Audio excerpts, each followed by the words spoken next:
बिस्मिल्लाहिर्रहमानिर्रहीम। अस्सलाम वालेकुम नाजरीन, आज की इस वीडियो में हम क़ायद आज़म के हालत दिमागी के बारे में बात करेंगे। नाजरीन, दुनिया में ऐसे बहुत कम लोग होते हैं जो दुनिया का नक्शा बदल कर रख देते हैं। क़ायद आज़म का जिक्र भी ऐसी अहम शख्सियत में होता है जो दूसरों के लिए माशी राह बन जाते हैं। क़ायद आज़म की हालत दिमागी के बारे में बात करने से पहले हमारे चैनल टॉप हिस्ट्री टीवी को सब्सक्राइब करना ना भूलें। जब क़ायद आज़म लंदन यूनिवर्सिटी में तालीम हासिल कर रहे थे, अंग्रेज प्रोफेसर ब्यूटन क़ायद आज़म से नफरत करता था। एक दिन प्रोफेसर डाइनिंग टेबल पर डिनर कर रहा था तो जनाब ही इसी टेबल पर खाना लेकर बैठ गया। प्रोफेसर को अच्छा न लगा तो प्रोफेसर ने कहा, एक परिंदा और सुअर एक साथ बैठकर खाना नहीं खा सकते। क़ायद आज़म बड़े इत्मीनान के साथ जवाब दिया, आप परेशान न हो, मैं यहाँ से उठकर दूसरे टेबल पर बैठ जाता हूँ। नाजरीन, क़ायद आज़म की हालत दिमागी पर प्रोफेसर को क़ायद आज़म पर बहुत गुस्सा आया। प्रोफेसर ने क़ायद आज़म से इंतकाम लेने का फैसला कर लिया। अगले दिन प्रोफेसर ने क़ायद आज़म से सवाल किया, अगर रास्ते में दो बैग मिले, एक बैग में सोना और दूसरे बैग में जहानत मिले, तो आप कौन सा बैग लेना पसंद करोगे? तो क़ायद आज़म ने जवाब दिया, मैं सोने वाला बैग लूंगा। तो प्रोफेसर ने कहा,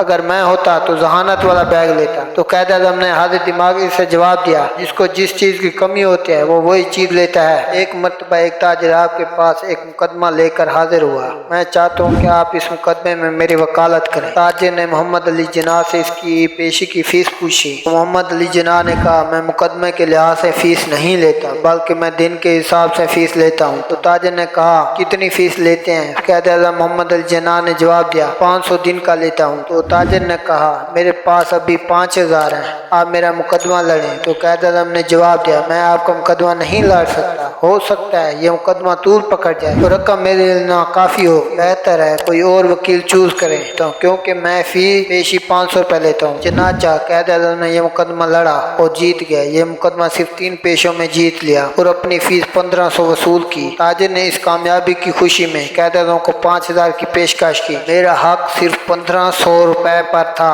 मैंने ले लिया है। क़ायद आज़म ने ज्यादा रकम लेने से इनकार कर दिया। शायर मशरिक अल्लामा मोहम्मद इकबाल ने क़ायद आज़म के बारे में फरमाया कि ना इनको खरीदा जा सकता है और ना और ये खयानत कर सकते हैं। नाजरीन, आप इनकी जहानत का अंदाजा इस बात से लगा सकते हैं। एक दफा पार्लियामेंट के इजलास में शरीक होने के लिए मुंबई से दिल्ली जाने वाले ट्रेन को फर्स्ट क्लास के डब्बे में सवार हुए, जो कि खाली था। जब ट्रेन रवाना हुई तो एक औरत भी इसी डब्बे में आ गई। इसके हाथ में एक बैग था, वो खूबसूरत और नौजवान औरत थी। क़ायद आज़म मोहम्मद अली जिन्ना कहते हैं, ये जब ट्रेन अपने सफ़र के लिए रवाना हुई तो मैं अखबार पढ़ने में मसरूफ़ हो गया। चंद लम्हे गुजरे थे कि औरत ने मुझे कहा, 1000 रुपये मुझे दो, वरना मैं ट्रेन की इमरजेंसी चैन को खींच कर चलाने लगूंगी। तो क़ायद आज़म ने कहा, मैं खामोश रहा।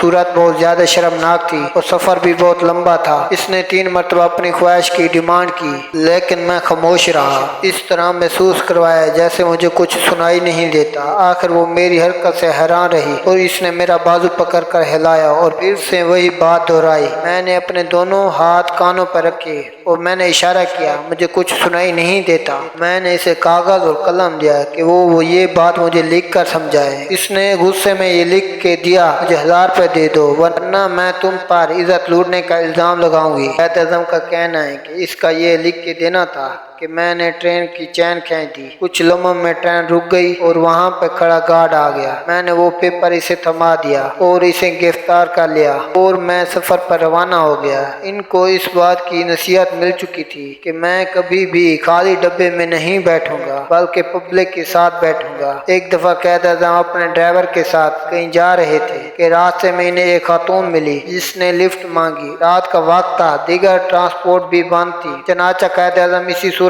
हाल को देखते हुए लिफ्ट दे दी। सफर गुजरता रहा और क़ायद आज़म सिगरेट पीने में मसरूफ थे। जब औरत की मंजिल आई तो औरत ने चीखने चलाना शुरू कर दिया, इस आदमी ने मेरे साथ गलत करने की कोशिश की है, क्योंकि इस वक्त आपके खिलाफ बहुत से लोग थे, इसलिए वो सब इकट्ठे हो गए। क़ायद आज़म ने अपनी सिगरेट को लोगों की तरफ करते हुए झटका दिया। सिगरेट से गुल यानी फूला गिर गया। अगर मैंने औरत के साथ ज्यादती करने की कोशिश की हो तो ये सिगरेट के ऊपर ये गुल यानी फूला ना होता। होता, बल्कि ये जोर जबरदस्ती से गिर गया होता। ये मेरी शराफत का सबूत है कि मैंने कुछ नहीं किया। इसके बाद आप अपनी गाड़ी में सवार होकर चले गए। नाजरीन, यही थी कैद आजम की हालत दिमागी, जिसने कैद आजम को जमीन से उठाकर आसमान पर पहुंचा दिया। इनके सामने आने वाली तमाम परेशानियों को हालत दिमागी से कुचलते गए। इसी हालत दिमागी का एक सबूत पाकिस्तान है, जो कैद आजम ने अपनी हालत दिमागी और जहानत की वजह से पाकिस्तान को बनाने में बड़ी कोशिश की और पाकिस्तान 14 अगस्त 1947 को बना। नाजरीन, अगर आपको मेरी वीडियो पसंद आई हो तो वीडियो को लाइक कर दें, चैनल को सब्सक्राइब कर दें और बेल आइकन दबा दें ताकि मेरी आने वाली वीडियो आप तक पहुंच सके। शुक्रिया। Thanks for watching.